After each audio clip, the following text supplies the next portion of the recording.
Hello and welcome to the video. Well, in this video, we're gonna talk about what is blockchain. What I observe, most of the people really get confused about when it comes to the blockchain. They just get confused with the cryptocurrency, the Bitcoin. They just mix up the things. But this is not the case. In order to understand blockchain, we need to just see when it started, when it just the initial concept come up in the world. The concept initially came from these two guys named Stuart Harper and W. Scott Stornator. They didn't necessarily introduce any sort of coin or cryptocurrency back at that time. That came much later after that. But these two gentlemen over here, Stuart and Scott, in 1991 published a paper called How to Timestamp a Digital Document. And if you look through that paper, if you read through it, you'll find the concept which now we call blockchain. And the way Wikipedia identifies the blockchain is a continuous growing list of records called blocks, which are linked and secure using cryptographic keys. So this is a very general definition. There's much more about the blockchain. So let's have a look on these records, so-called blocks. What constitutes a block? Well, a block is a block of records. Well, obviously it have a data inside it. For instance, it might have a string of hello world, maybe JPEG, PNG, a secure and confidential document, or any video, whatever it is. It can be anything. Then it have a value which is called a previous hash, and we'll get into this what's basically hash in a while. After that, there's another value called its own hash as well in the same block. And what's hash is hash is, you can consider it as a digital fingerprint of a block. It's like taking the first two elements of the data and previous hash and finding the a number which represent the data. So in shortened the version of the data, specifically in the 64 character long, we'll talk about the hash more in the future. But basically right now, the best way to think about a hash is a digital hash is like a fingerprint of a block, consists of previous hash, current hash, data inside it, and there's a bit more things which is a cryptographic keys, but we're going to dive into it later on. But right now, it's I think fine for you to get understanding for that. So let me explain you in the visually drawing the diagram, so you're going to understand what's basically block is in the blockchain. So let's have a look at that in action. So here we got block number 1, and it's called Genesis block in blockchain. The first block in the blockchain called Genesis block because it's the initial block and it doesn't have a previous hash in it. After blockchain initialized, that block will always stay at the block number 1 forever and ever.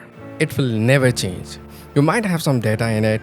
We are going to go into the detail what kind of data in there, but assuming that there is some data, it doesn't have a previous hash inside, as I just mentioned before. This blocks, because it's Genesis block, it's the only block that won't have a previous hash. So we are going to present that all zeros here, and then it will be having its own hash. For now, let's think hash as a fingerprint.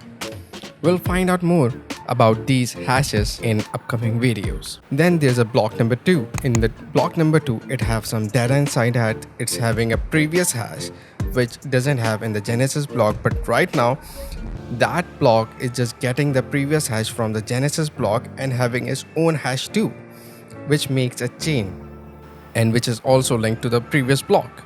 And when there will be another transaction just occur or initialize, so what's going to happen? Another block going to create, and that other block going to get the previous hash from the second block and having their own hash as well, and that information going to transfer into another block. And this is how blockchain gonna work and link with each other one by one. That is why blockchain is called chain or blockchain, because the blocks are cryptographically linked with each other through these hashes. This is conceptually how it works. Every block has his own fingerprint and also refers the fingerprint of the previous block. Okay, what if I want to change anything in the block number 1? Can I do that? No, there's no way, there's no chance. If you're going to go back to change any hash in the previous block, what it's gonna do, it's gonna change the hash, and once it's gonna change the hash, it have to change in the further block, and if you're going to change the hash for the further block, its own fingerprint gonna change also. Similarly, it's going to just like back onwards, so all the transaction will be invalid right away.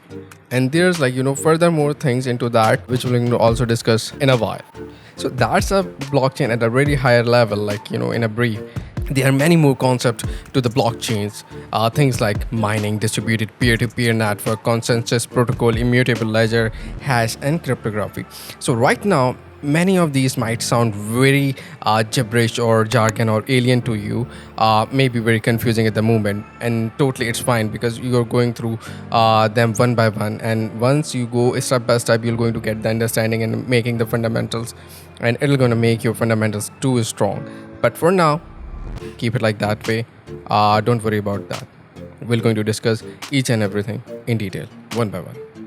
So basically, this is the blockchain. For now, a really quick introduction. What is blockchain? And it was a really quick video. But for that, if you need to learn more about the blockchain, we're going to just have coming.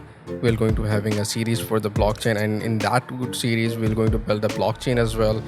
Learn how to build a blockchain with the code and with the initial coin opening or ICO. So till then, take care and see you in the next video.